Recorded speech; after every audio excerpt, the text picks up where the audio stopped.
আজকের এই ভিডিওতে ক্লাস 7-এর আমরা অনুশীলনী 4.2 আমরা এই অঙ্কগুলি করব। এই অঙ্কগুলি করার আগে আমরা আগেই অঙ্ক করেছি যে 4.1-এর কিছু অঙ্ক। তোমরা যদি আগের ভিডিওগুলি না দেখে থাকো সরাসরি তোমরা প্লেলিস্টে গিয়ে আগের ভিডিওগুলি দেখে নিতে পারো যে 4.1 সেটা হচ্ছে সরল সমীকরণ কীরকম করতে হয়। আমরা সেটা আগে একটা রাশি দিয়ে আমরা এই যেরকম দেখতে পাচ্ছি যে একটা চলক বিশিষ্ট একটা রাশি দিয়ে আমরা সেটা বিস্তারিত হিসাবে আমরা লিখতে হচ্ছে। তারপর আমরা এইটা বিস্তারিত কীরকম আমরা রাশি হিসাবে আমরা লিখতে হয়, আমরা প্রত্যেকটি ডিটেলসে আমরা আগের ভিডিওতে আমরা কমপ্লিট করেছি। আজকের কিন্তু এই ভিডিওতে আমরা কভার করব, আমরা এখান থেকে কভার করব বাকি ভিডিও। আজকে 4.1-এ আমরা দেখব যে চলকটি পৃথক করতে ব্যবহার হওয়া স্তরটি লিখ এবং সমীকরণটা সমাধান করবো। আমরা কীরকম এই 1 নম্বরে প্রত্যেকটি সমীকরণ সমাধান করব, কীরকম প্রত্যেকটি স্টেপ আমরা আজকে খুব সহজ হিসাবে বোঝার চেষ্টা করব। আশা করি আমরা শুরু থেকে এই জায়গা থেকে আমরা শুরু করছি এবং বাকি অঙ্কগুলি আমরা একই ভিডিওতে কভার করার চেষ্টা করব। তোমরা খুব মনোযোগ সহকারে এই ভিডিওগুলি দেখবে, স্কিপ না করে, এবং তোমাদের প্রত্যেকের নতুনদের অনেক উপকারে আসবে। আমি আজকে শুরু করছি আজকের এই ভিডিও 1 নম্বরে x+5 = 12। এই অঙ্কটার সমাধান আমরা কীরকম, আমরা এখান থেকে দেখতে পাচ্ছি x+5 = 12। 4.1-এ আমরা প্রথমে এই জায়গা থেকে আমরা 4.2, ঠিক আছে, 4.2 আমরা করে দিলাম। এখানে আমরা লিখবো যে 1 নম্বর যেটা রয়েছে আমরা রোমান 1 লিখবো যে x+5 = 12। আমরা এই সমীকরণটা আমরা কীরকম করব, আমরা জানি যে উভয় পক্ষের সাথে আমরা কী করব, আমরা এই যে 5 রয়েছে আমরা সেটা কীরকম সমাধান করব। প্রথমে আমরা x+5 রয়েছে, তার সাথে আমরা একটা -5 দিয়ে দেবো, = আমরা 12-এর সাথে কিন্তু আবার মাইনাস একটা 5 করে দেবো। অর্থাৎ আমরা এইখান থেকে লিখবো যে উভয় পক্ষে আমরা কী করব, আমরা উভয় পক্ষে 5 - 5 বিয়োগ করে আমরা বিয়োগ করলাম, বিয়োগ করে আমরা কীরকম করব, আমরা এখান থেকে সরাসরি দেখতে পারবো যে এই 5-এ এবং এই প্লাসে মাইনাসে চলে যাচ্ছে। অর্থাৎ আমরা দেখতে পাচ্ছি যে 12 থেকে যদি 5 মাইনাস হয়ে যায় তাহলে আমরা 7, অর্থাৎ x = 7 আমরা দেখতে পাবো। খুব সহজেই আমরা এই অঙ্কটা করতে পারবো।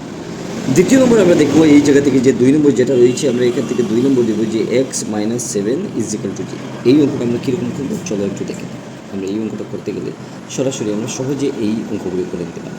আমি এখান থেকে দেখতে পাচ্ছি যে মাইনাস এখানে রয়েছে, আমি এখান থেকে উভয় পাশে আমি কিন্তু x - 7 রয়েছে, আমি একটা +7 করে দিলাম, = আমি কী করলাম এখানে আবার কিন্তু আবার সমানের উল্টা দিকে একটা প্লাস করে দিলাম। কিন্তু এখানে আমরা দেখতে পারবো যে উভয় পক্ষে আমরা বলবো যে উভয় পক্ষে আমরা কী করবো, এখানে উভয় পক্ষে আমরা +7 যোগ করে, অর্থাৎ যোগ করে আমরা পাই এরকম লিখতে পারি, ঠিক আছে, এইরকম আমরা লিখে দিতে পারি। অর্থাৎ আমরা দেখতে পাচ্ছি এই মাইনাসে প্লাসে চলে যাচ্ছে, অর্থাৎ আমরা x = 7 আমরা পেয়ে গেলাম। যদি আমরা 2 নম্বরে একই অবস্থায় করে নিই তাহলে সরাসরি আমরা 3 নম্বরে করবো। 3 নম্বর আমরা সেটা কীরকম করবো, y - 3 রয়েছে, আমরা এখান থেকে সরাসরি আমরা 3 নম্বর দিলাম। এই জায়গা থেকে আমরা দেখতে পাচ্ছি y - 3 = 6। আমরা এই সমীকরণটা করবো y - 3 প্লাস একটা 3 করে দেবো, = 6 + 3 করে দেবো। অর্থাৎ আমরা এই উভয় সংখ্যাকে আমরা আগে যে সংখ্যাটা লিখলাম যে উভয় দিকে, অর্থাৎ উভয় পক্ষে আমরা কী করবো কি, আমরা এখান থেকে উভয় পক্ষে 3 যোগ করে পেলাম, যোগ করে পাই,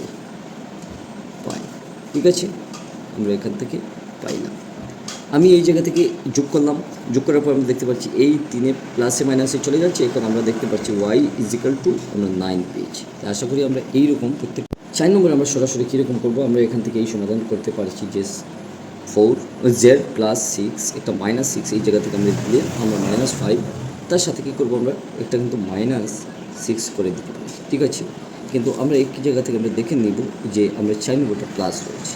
আমরা জানি এই জায়গা থেকে যদি আমরা এরকম করে দিই তাহলে আমরা এখান থেকে z, এই যে প্লাসে মাইনাসে কাটলাম, এখানে z = আমরা কিন্তু এই মাইনাসে কিন্তু মাইনাস সাইন থাকবে, এবং আমরা এই জায়গা থেকে আমরা দেখে নেব যে 11 হয়ে যায়। কিন্তু আমাদের এই রেজাল্টটা 5 দিয়েছি, আমরা যার জন্য আমরা এখান থেকে 11 করে দিতে পারি।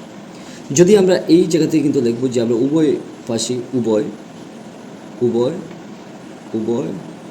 পক্ষে আমরা কী করছি, উভয় পক্ষে -6 বিয়োগ করে পাই লিখব, ঠিক আছে, আমরা এখান থেকে লিখে। যদি আমরা 4 নম্বর এই জায়গা থেকে কমপ্লিট করি সরাসরি আমরা 5 নম্বরে চলে যাচ্ছি। 5 নম্বরে আমরা এখান থেকে দেখে নেব যে 3x = 42।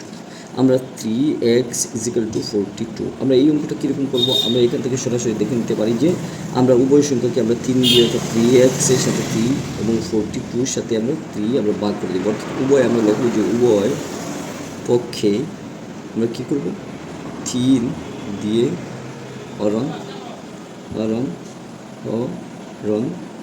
করে পাই। ঠিক আছে, আমরা এই জায়গা থেকে দেখব হরণ করে পাই। কীরকম আমরা পেলাম, আমরা এই সংখ্যাকে যদি আমরা কেটে দিই তাহলে আমরা দেখতে পাচ্ছি এক্স ইজিক্যাল টু আমরা এই 3 দিয়ে যদি করি তাহলে একবার আসবে এবং 4 বার, অর্থাৎ আমরা এক্স ইজিক্যাল টু 14 আমরা পেয়েছি। ঠিক আছে, যদি 5 নম্বর আমরা কমপ্লিট করে ফেলি সরাসরি আমরা 6 নম্বরে চলে যাবো। 6 নম্বর আমরা কীরকম এই অঙ্কটা করবো, একই অবস্থা আমরা করে নিতে পারি, অর্থাৎ এই 6 নম্বর। ঠিক আছে, 6 নম্বর করতে গেলে আমরা সরাসরি 6 নম্বরটা এই জায়গা থেকে আমরা লিখে নিলাম। তারপর আমরা এখান থেকে দেখতে পাবো এক্স নিচে 5, ঠিক আছে, তার সাথে সাথে ইজিক্যাল টু 6। এখন আমরা কী করবো, এই জায়গা থেকে আমরা দেখবো যে এক্সের সাথে আমরা কী করবো, 5x 5 ইজিক্যাল টু আমরা 6 ইন্টু 5 করে দিতে পারি।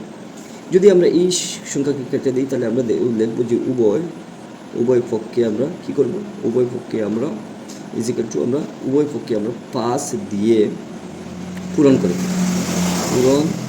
করে পাই।